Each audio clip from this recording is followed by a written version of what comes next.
నమస్కారం ఘంటారావానికి స్వాగతం. ముందుగా ప్రధాన అంశాలు. ఘనంగా పర్యావరణ దినోత్సవం. సింధూర్ మొక్కను నాటిన ప్రధాని. దేశ మహిళల పరాక్రమానికి చిహ్నంగా అభివర్ణన.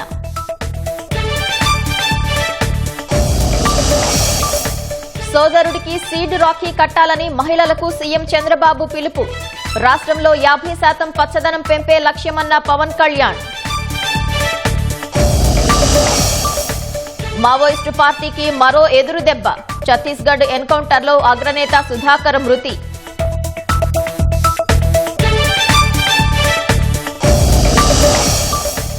మచిలీపట్నంలో ఘనంగా ప్రారంభమైన మసులా బీచ్ ఫెస్టివల్. ప్రత్యేక ఆకర్షణగా gateway of Amaravati icon. Bengaluru తొక్కిసలాట మృతుల కుటుంబాలకు ఆర్సీబీ బాసట. 10 లక్షల చొప్పున ఆర్థిక సాయం ప్రకటన.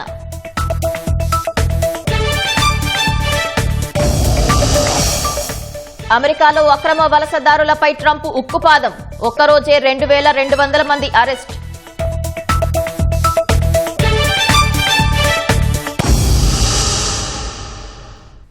చెట్లు పెంచని వారికి గాలి పీల్చుకునే హక్కు లేదని ముఖ్యమంత్రి చంద్రబాబు అన్నారు. పర్యావరణ పరిరక్షణే ధ్యేయంగా రాష్ట్రంలో పెద్ద ఎత్తున పచ్చదనం పెంపొందిస్తామన్నారు. రాఖీలు కట్టే చెల్లమ్మలకు ఇకపై వారి అన్న నక్షత్రం పేరుకు తగ్గట్టుగా విత్తనాలు నాటి చెట్లు పెంచాలని సీఎం పిలుపునిచ్చారు.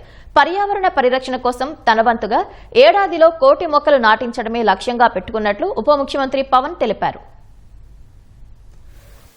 అంతర్జాతీయ పర్యావరణ దినోత్సవాన్ని పురస్కరించుకుని రాజధాని అమరావతిలోని అనంతవరం ఏడీసీఎల్ పార్కులో ముఖ్యమంత్రి చంద్రబాబు ఉప ముఖ్యమంత్రి పవన్ కళ్యాణ్ మొక్కలు నాటారు. వ్యక్తుల జన్మ నక్షత్రాలకు తగ్గట్లుగా విత్తనాల పంపిణీ కార్యక్రమానికి శ్రీకారం చుడుతున్నామన్న సీఎం ఇకపై రాఖీలు కట్టే చెల్లెళ్లంతా వారి అన్న జన్మ నక్షత్రానికి అనుగుణంగా ఆయా విత్తనాలు నాటాలని పిలుపునిచ్చారు. ప్రతి ఒక్కరూ ఇంట్లో roof top garden, kitchen garden ఏర్పాటు చేసుకోవాలని సూచించారు. పర్యావరణ పరిరక్షణలో ఆంధ్రప్రదేశ్ దేశానికి ఆదర్శంగా నిలవాలని స్పష్టం చేశారు.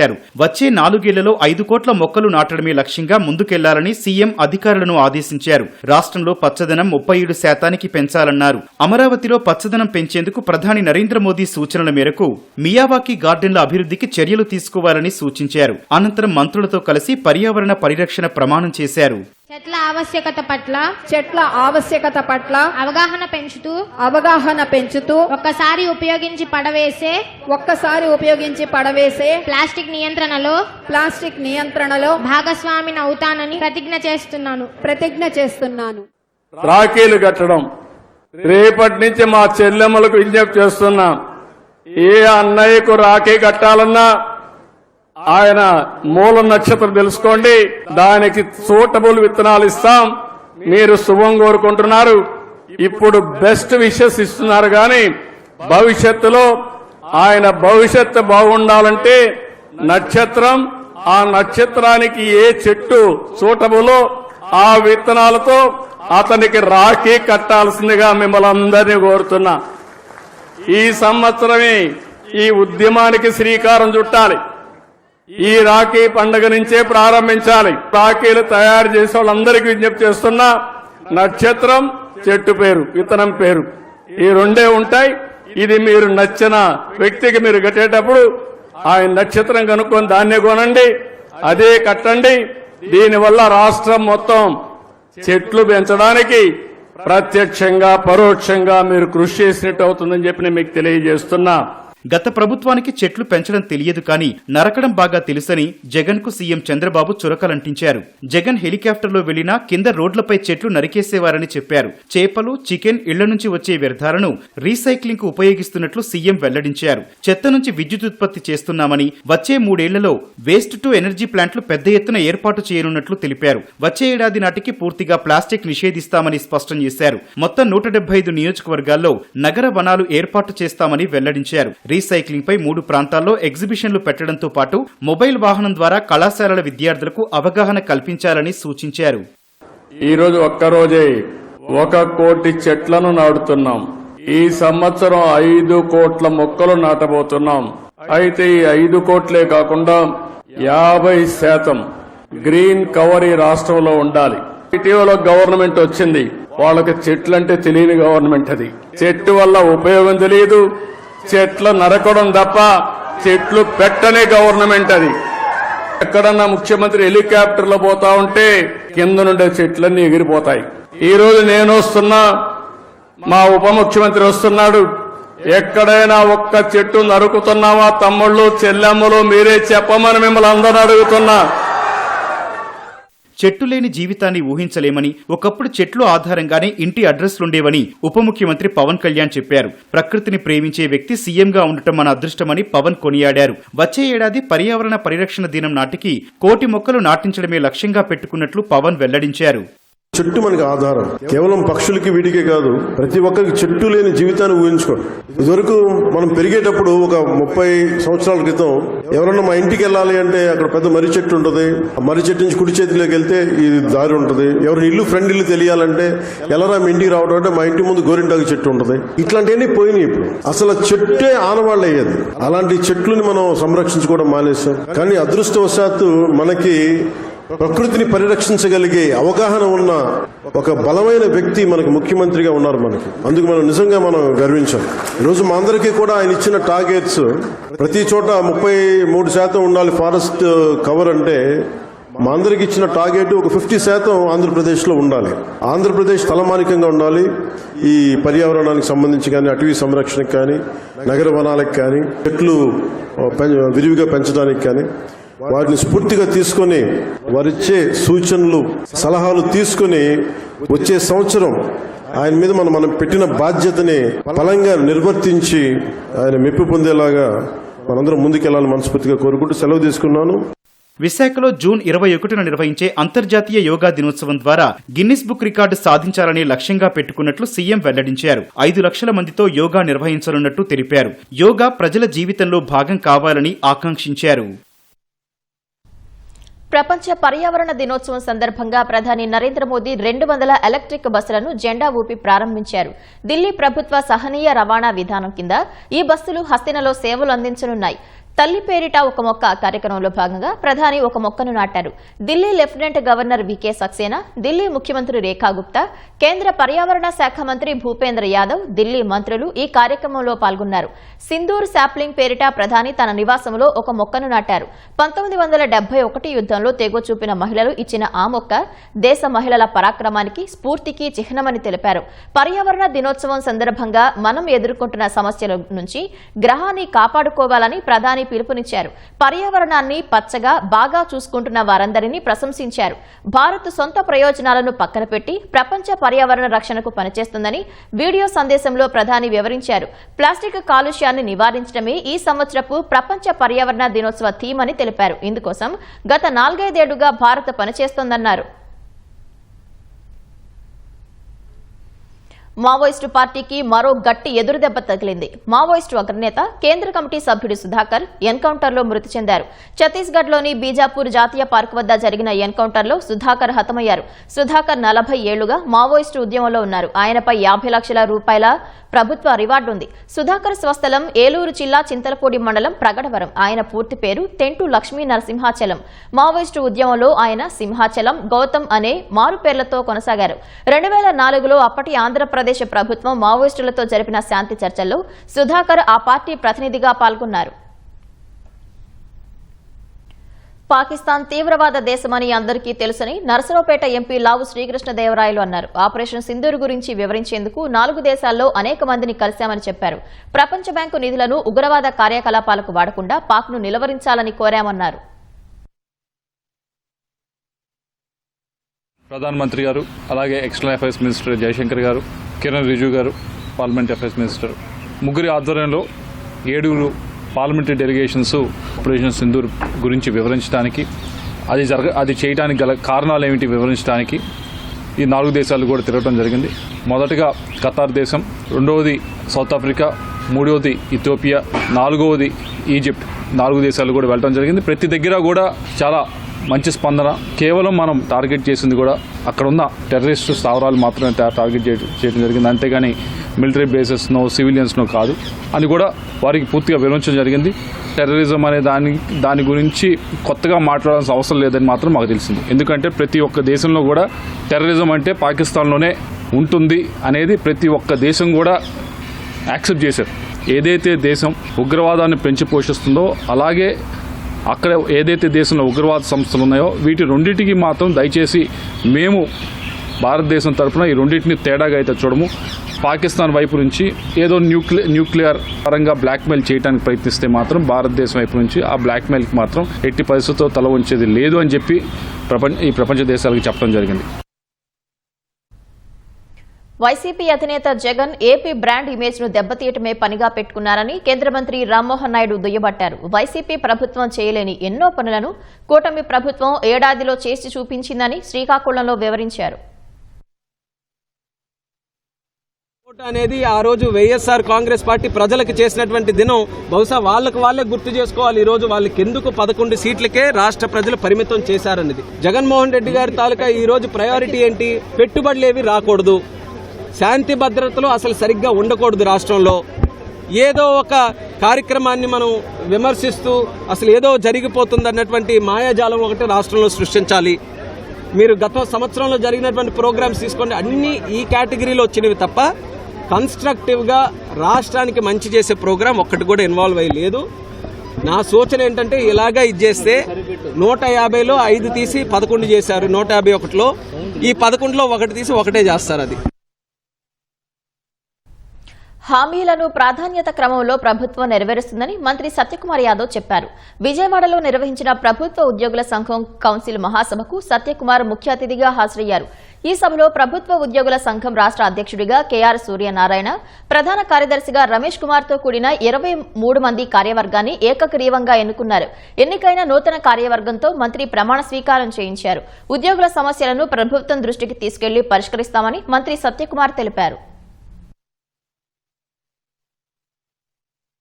కాస్త ఆలస్యం కావచ్చేమో కానీ మీ డిమాండ్ల పరిష్కారంలో అదేవిధంగా మేనిఫెస్టోలో ఖచ్చితంగా పరిష్కారం చూపిస్తారనే విశ్వాసం నాకు ఉంది. ఆ ఆటవిక పాలన నుంచి ఈ రాష్ట్రానికి విముక్తి కలిగించే దాంట్లో కూడా ప్రధాన భూమిక రాష్ట్ర ప్రభుత్వ ఉద్యోగుల సంఘం వహించిందని నేను ప్రగాఢంగా విశ్వసిస్తున్నా.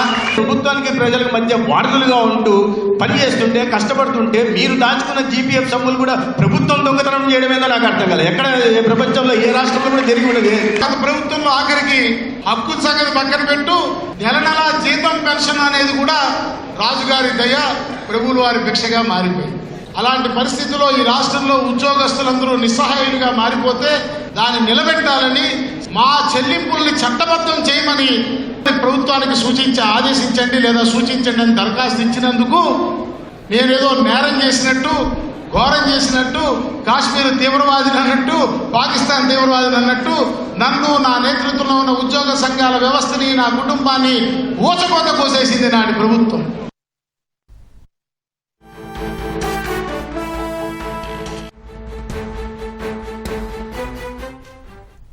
తాజా అంశాలు చూస్తున్నాం. వైసీపీ నేత మాజీ మంత్రి కాకాణికి 3 రోజుల పోలీస్ కస్టడీకి ప్రభుత్వం అనుమతించింది. మరింత సమాచారం మా ప్రతినిధి రాజారావు అన్నోడికి తెలుసుకుందాం. రాజారావు, కాకాణి పోలీస్ కస్టడీపై అప్డేట్ ఏంటి? ఇప్పుడు పోలీసు కస్టడీకి మాజీ మంత్రి కాకాణి గోవర్ధన్ రెడ్డిని 3 రోజులు ఇస్తూ న్యాయమూర్తి తీర్పు ఇచ్చారు. దాదాపు 2వ తారీఖు 3వ తారీఖు కూడా కోర్టులో 5వ సెషన్స్ జిల్లా కోర్టులో వాదోపవాదనలు జరిగాయి. ఈ వాదోపవాదం తర్వాత ఈ రోజు ఒక 10 నిమిషాల క్రితమే న్యాయమూర్తి తీర్పు వెల్లడించారు. 6వ తేదీ ఉదయం 10:30 నుంచి 8వ తేదీ సాయంత్రం 5 గంటల వరకు కస్టడీకి తీసుకోవాలని న్యాయమూర్తి నుంచి ఆదేశాలు ఉన్నాయి. ఈ మేరకు కాకాణి తరపున న్యాయవాది సమక్షంలో విచారణ జరపాలని కూడా న్యాయమూర్తి ఆ తీర్పులో పేర్కొన్నారు. అయితే ప్రధానంగా ఈ కేసుకు సంబంధించి గత 3 సార్లు నోటీస్ ఇచ్చినప్పుడు కూడా మాజీ మంత్రి కాకాణి గోవర్ధన్ రెడ్డి స్పందన లేకపోవడం, 2 నెలలు పోలీసులకు కూడా దొరకకుండా తిరగటం, వీటన్నిటి మీద కూడా న్యాయమూర్తి వద్ద కూడా 2 రోజులు చర్చలు కూడా జరిగాయి. ఈ విచారణకు హాజరు కాకపోయినందువల్లనే ఈ రోజు కస్టడీకి దాని మీద ఎక్కువ ప్రాధాన్యత కనిపించింది. అదేవిధంగా ఈ విచారణ అరెస్టు చేసినప్పుడు మే 25న అరెస్ట్ చేశారు. 26న రిమాండ్ ఇచ్చారు 14 రోజులు. ఈ నెల 9తో రిమాండ్ కూడా పూర్తవుతుంది. ఇటువంటి పరిస్థితులలో విచారించాలని చెప్పి కూడా పోలీసులు కోరడం జరిగింది. ఈ పోలీసులతో పాటు ప్రత్యేక ప్రభుత్వం తరఫున కేదార్నాథ్ ఇక్కడ వాదోపవాదాలు చేశారు. వీటన్నిటి మీద కూడా చర్చ జరిగింది. మొత్తం మీద కూడా ఒక 11 మందిని ఇప్పటికే ఈ కేసులో మైనింగ్ అక్రమ తరలింపు కేసు, వీటన్నిటి మీద కూడా SC/ST అట్రాసిటీ యాక్ట్ కేసు, వీటన్నిటి మీద కూడా విచారించాలని కూడా పోలీసులు కోరడం జరిగింది. ఏ అంశాల మీద విచారిస్తారు అనేది కూడా కోర్టులో న్యాయమూర్తి ప్రశ్నించడం జరిగింది. అయితే ప్రధానంగా ఈ మైనింగ్ అక్రమాలకు సంబంధించి అకౌంట్లలో ఎంత నగదు పడింది, 11 మంది 6గురిని గత పోలీసులు ఇప్పటికే కొందరు విచారించారని వారు చెప్పిన అంశాలలో ప్రధానంగా ఈ మైనింగ్ లో అక్రమ తరలింపుకు సంబంధించి ఎక్కడెక్కడ అకౌంట్స్ లో మారాయి అనే దాని మీద మేము మాజీ మంత్రి కాకాన్ని విచారించాలని కూడా పోలీసులు న్యాయమూర్తి ముందు కోరి ఉన్నారు. వారు ఇచ్చిన రికార్డులన్నింటినీ కూడా పరిశీలించి 3 రోజుల పాటు కస్టడీ ఇచ్చారు. ఇది పరిస్థితి. ధన్యవాదాలు రాజారావు. కృష్ణా జిల్లా మచిలీపట్నంలో మసులా బీచ్ ఫెస్ట్ 2025 అట్టహాసంగా ప్రారంభమైంది. మంత్రులు కందుల దుర్గేష్, కొల్లు రవీంద్ర బీచ్ ఫెస్టివల్ ను జ్యోతి ప్రజ్వలనతో ప్రారంభించారు. ఈ కార్యక్రమంలో ఎమ్మెల్యేలు యార్లగడ్డ వెంకట్రావు, వర్లకుమార్ రాజా, ఆర్టీసీ చైర్మన్ కొనకళ్ల నారాయణ పాల్గొన్నారు.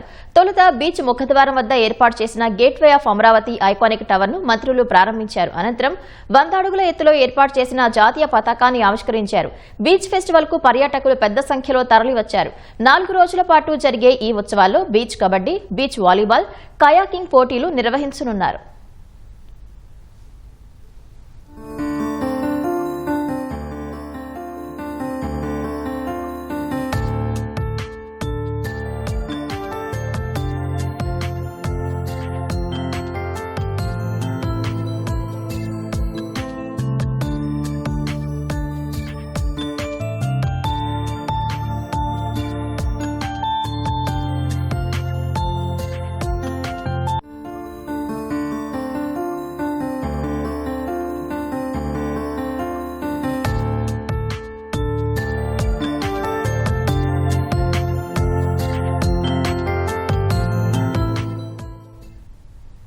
ఏపీపీఎస్సీ పరీక్షా పత్రాల మూల్యాంకనం కేసులో పీఎస్ఆర్ ఆంజనేయులు రిమాండ్ను కోర్టు పొడిగించింది. ఇవాళ్టితో ఆయన రిమాండ్ గడువు ముగియటంతో విజయవాడ జిల్లా జైలు నుంచి పీఎస్ఆర్ను తీసుకొచ్చి విజయవాడ కోర్టులో హాజరుపరిచారు. విచారణ జరిపిన న్యాయస్థానం నిందితునికి ఈ నెల 19 వరకు రిమాండ్ పొడిగిస్తూ ఉత్తర్వులు జారీ చేసింది. అనంతరం కోర్టు నుంచి జైలుకు తరలించారు.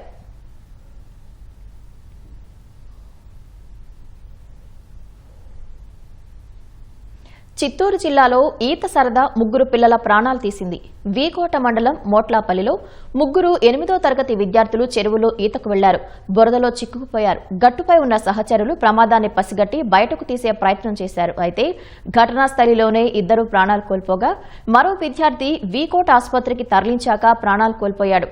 మృతులను కుశాల్, నిఖిల్, జగన్ గా గుర్తించారు. మృతుల్లో 2 ఒకే కుటుంబానికి చెందిన వారు కావడం తీవ్ర విషాదం మిగిల్చింది. వచ్చిన వాళ్ళు పిలిచినారు మమ్మల్ని. వాళ్ళ అన్నే అప్పుడు చనిపోయిన వాళ్ళు అన్న వచ్చినాడు. పిలిచి కెంపికి వెళ్తా అంటే వచ్చినాము. చూసేపాటికి సోళ్ళు ఏం కనబడలేదు. చూసే వాళ్ళంతా పోవచ్చు పైన చూసినాక తొక్కడాడితే ఒక మంచి చిక్కినాడు. చూస్తే మళ్ళీ ఆడే ఉన్నారు చూడినాకి మేము చూసినాక మళ్ళీ ఇంకా 2 మంది ఎత్తినాం. మా చేతి కాలేక ఎవరో మనిషి పిలిపించి మళ్ళీ వాళ్ళని ఎత్తిపించినాం. నెల్లూరు జిల్లా ఆత్మకూరు మండలం ఏఎస్పేట అడ్డరోడ్డు వద్ద ఘోర రోడ్డు ప్రమాదం జరిగింది. ఆటోను కారు ఢీకొని 2 మృతి చెందారు. ప్రమాదంలో 7గురికి గాయాలయ్యాయి. వారిలో 3 పరిస్థితి విషమంగా ఉన్నట్లు తెలుస్తోంది.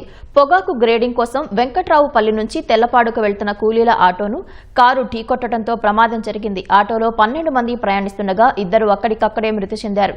క్షతగాత్రుల్లో కొంతమందిని నెల్లూరు ప్రభుత్వాసుపత్రికి, మరికొంతమందిని ఆత్మకూరు ఆసుపత్రికి తరలించారు.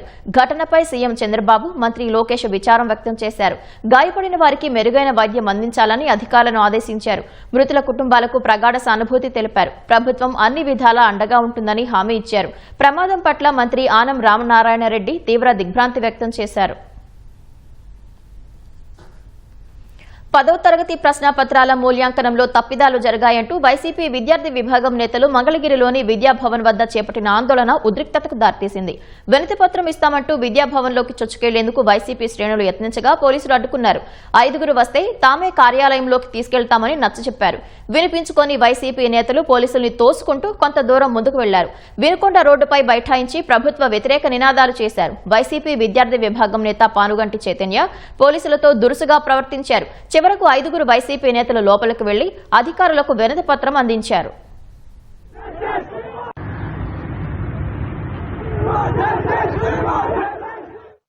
ఆత్మనిర్భర్ భారత్ లో భాగంగా హైదరాబాద్ లో అధునాతన రఫేల్ ఫైటర్ జెట్ ప్రధాన భాగాలు తయారు కానున్నాయి. ఈ మేరకు Tata advanced system Dassault aviation మధ్య ఒప్పందం కుదిరింది. అత్యాధునిక సాంకేతిక ప్రమాణాలతో హైదరాబాద్ లో 2028 నాటికి ఫ్యూజిలేజ్ ఉత్పత్తి కేంద్రాన్ని టీఏఎస్ఎల్ ఏర్పాటు చేయనుంది. నెలకు 2 రఫేల్ యుద్ద విమానాల ప్రధాన భాగాల ఉత్పత్తి లక్ష్యంగా పనిచేయనుంది. ఈ ఒప్పందం మేరకు డసాల్ట్ ఏవియేషన్ సంస్థ తొలిసారి ఫ్రాన్స్ వెలుపల రఫేల్ ప్రధాన భాగాలను ఉత్పత్తి చేయనుంది. దీనిపై స్పందించిన Dassault aviation chairman Eric Trappier భారత్లోని పారిశ్రామిక దిగ్గజ సంస్థతో చేసుకున్న ఒప్పందం రఫేల్ యుద్ద విమానాల పరిధిని మరింత పెంచుతుందని ఆశాభావం వ్యక్తం చేశారు. దేశీయ ఏరోస్పేస్ రంగంలో ఇది కీలక ముందడుగని Tata advanced system CEO Sukhran Singh తెలిపారు. ప్రపంచవ్యాప్తంగా టీఐఎస్ఎల్ పై పెరుగుతున్న నమ్మకానికి ఈ ఒప్పందం నిదర్శనమన్నారు. దేశంలో యుద్ద విమానాల తయారీని మరింత వేగం చేసేందుకు ఈ నిర్ణయం దోహదపడుతుందని చెప్పారు. ఆర్సీబీ విజయోత్సవ పరేడ్పై గందరగోళం, ఉచిత పాసులు, విపరీతంగా వచ్చిన జనం, చిన్నస్వామి స్టేడియంలో పరిమితంగా ఉన్న సీట్లు, బెంగళూరు తొక్కిసలాటకు ప్రధాన కారణాలని పోలీసులు భావిస్తున్నారు. టికెట్లు ఉన్నవారే కాకుండా లేనివారు చిన్నస్వామి స్టేడియం కు వచ్చినందున తలెత్తిన గందరగోళం తొక్కిసలాటగా మారిందని అంచనాకు వచ్చారని కర్ణాటక సీఎం సిద్దరామయ్య చెప్పారు. స్టేడియం సామర్థ్యం 35,000 ఉంటే 2-3 లక్షల మంది వచ్చేశారని తెలిపారు. ఇంతమంది వస్తారని ఎవరూ ఊహించలేదన్నారు. చిన్నస్వామి స్టేడియం గేట్లు చిన్నగా ఉండగా వాటి ద్వారా ప్రజలు ఒక్కసారి లోపలకు వెళ్లేందుకు ప్రయత్నించగా అవి విరిగి తొక్కిసలాటకు దారితీసిందన్నారు.